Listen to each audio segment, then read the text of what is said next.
Chapter 1.1 Looking for her in the crowd. The 6th month of the 8th year of Emperor Wuzong's reign. At the foot of Camel Peak, at a tea stall along the post road, an old man selling tea greeted a man with a bamboo hat who had sat down. He poured him a large cup of tea, before engaging the man in conversation. "Lad, you must be tired after traveling a long distance. Would you like to order some food?" "No need." The man's voice was a little hoarse. It sounded like he had not spoken in a long time. Of course, while alone on the road, what need did he have to talk? At this moment, the old man's train of thought was directed towards that of his son who had gone off to find work. And having touched upon this bitter topic, his heart could not help but become wistful. "Lad, are you about to cross the 100-li slope in front of us?" "Oh." Being caught quite off guard, the man's response was delayed. It seemed as if this lad was usually inept at socializing. "Seeing that you appear to be a Jianghu wanderer, have you heard of the Shangguan Qihua who eliminated the leader of the demonic sect?" The man paused for a brief moment, but only responded with an indifferent sound, not speaking a word about his own identity. Shangguan Qihua's reply was cold, but the old man's talkative spirit was not defeated. Very few people ever passed through this place, and of those people, only a few had the conviction and temperament to listen to his story. However, upon meeting such a reticent individual, he was determined to tell him everything, regardless of whether or not the man was willing to listen. Sigh. Did you know that back then, this Shangguan Qihua had only been the young doorkeeper of a small sect known as the Transient Sifting Sect? That sect was located on Camel Peak, so when the demonic sect initiated their large-scale invasion plan on the Wulin in the Central Plains, this Transient Sifting Sect was unable to escape the catastrophe that was awaiting them. However, fortunately, 2 devoted subordinates of the doorkeepers saved their little doorkeeper before escaping into the 100-li slope, which you see right before you. Were they his devoted subordinates? Shangguan still remembered Zhuo glaring at him, whilst his torso and lower half were buried in the dirt, as she said, "Tisk tisk, look at your 2 pig-like subordinates. Their master has still yet to die, but they've already buried him. But it's okay, this is exactly what I need. Just stay in the dirt and fulfill your role as my fertilizer." Shangguan was unable to recall any more of this as the old man resumed speaking. Apparently, this Shangguan Qihua had met a celestial being in the 100-li slope, which caused him to stay inside for a whole year. When he came out, not only was he extremely wealthy, but he had also learned various forms of exceptional martial arts. You can hear all of these things from the Jianghu. However, what many people don't know is that when Shangguan Qihua did emerge from the 100-li slope, this old man personally bore witness to the event. "It was by chance that on that day, my son was out working. This old man didn't have much to do at home, so naturally, I decided to help him manage the tea stand. I can still remember that day very clearly as that was also the first day I worked at the stand. And coincidentally, on that day, I saw 2 people walking out of the desolate underbrush of the 100-li slope. Of the 2, I saw that one was Shangguan. Alongside him was also a charming maiden, dressed in all pink, and from where I stood, it seemed that their relationship with each other was anything but simple. The maiden called him by his name directly, but he didn't say anything. She even continued to shout about how a tree couldn't walk, and how she was too tired to keep on going. She wanted him to carry her on his back. In the end, Shangguan Qihua obediently carried her on his back and walked off. Do you know how much the former Shangguan feared women? However, that maiden was indeed very beautiful. She looked like the peach blossoms in spring, truly a beauty. Indeed. Shangguan still remembered the moment when he had first opened his eyes only to see Zhuo. His body had still been buried within the dirt then, and the sun shining down her back seemed to cast a deep shadow of her figure, engraving it deep within his mind. "Man, be my fertilizer." She spoke in a bold tone, brimming with confidence. Zhuo was carefree with her words, not refraining from saying the taboo names of the emperor and her elders as she told Shangguan about her dire situation. She even went as far as to call his subordinate stupid, while constantly expressing disdain and annoyance towards the cowardice of the demonic cultists who had pursued them. In the end, she told him that it was the heavens that had willed him to be buried. Such being the case, despite her conscience, she could only use him as fertilizer, in hopes of profiting from their equally dire situations. Zhuo spoke quickly. It seemed to Shangguan that she was speaking quickly to conceal her guilt while forcing herself to steal her heart. Shangguan knew that even though she seemed very strange, she was a kind-hearted devil, one without the intention to kill anyone. "I can help you differently," Shangguan said, as he did not want to die, especially with his plans to avenge his sect. Thus, he could not die in such a desolate area. ᎢℋᎪNN blinked at him, focusing on him for a short moment. Tell me. Poop. Even if it was embarrassing to say aloud, he still endured his humiliation and said it.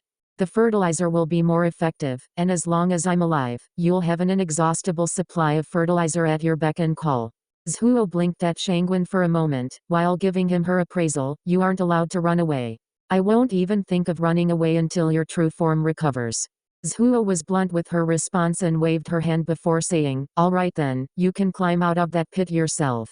Shangguan's still bared body tensed up. The dirt is pressing down on my hands and feet. How am I supposed to climb out of here by myself? ᎢℋᎪNNn spread her arms out wide. I can't do anything about it myself. I can't even twirl any leaves at the moment. Her extremely weak true form forced ᎢℋᎪNNn to be transformed into a faint ethereal form. Her hands passed right through the grass and leaf on the ground. See. Alright. At this moment, ᎢℋᎪNNn seemed to have recalled something important. I can absorb your yang vital energy. While she said this, she lowered her head with courage and power.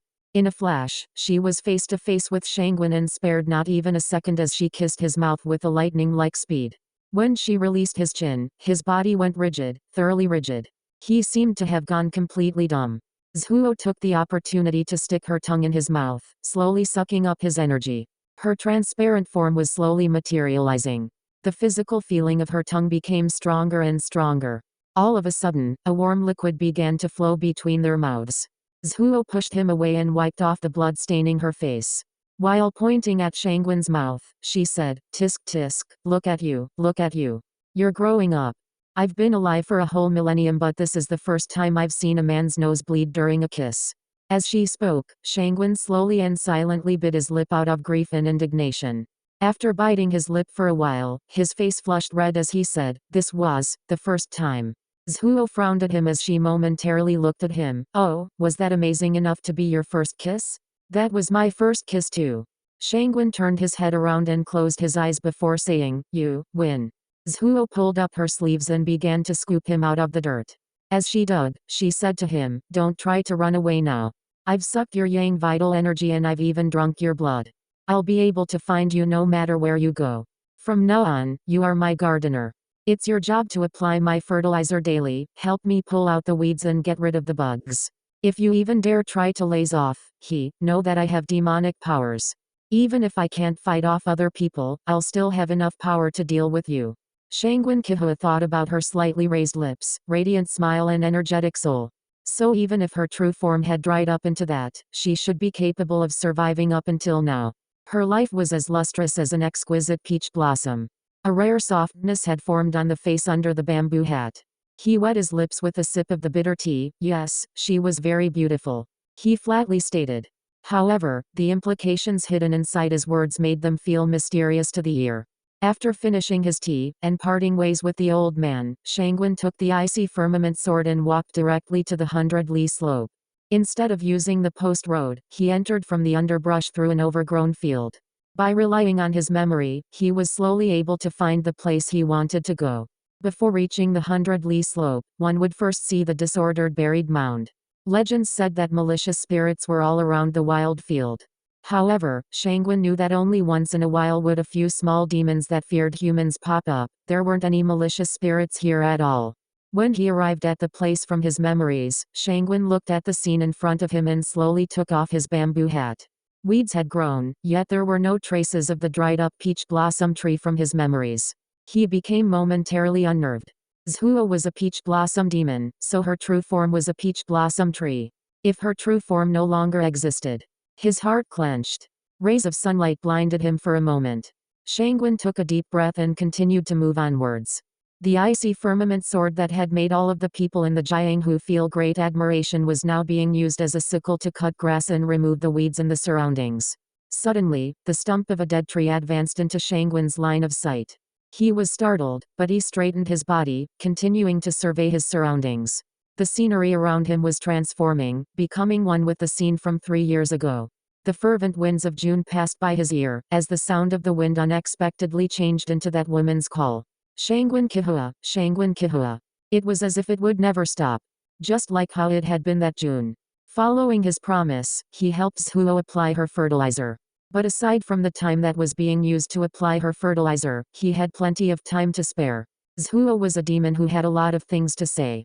She couldn't stay still every day, so she loved to tell him the many ghost stories that had been passed down from the 100-li slope from the many people who had passed through there. She loved telling him her own stories from her life the most.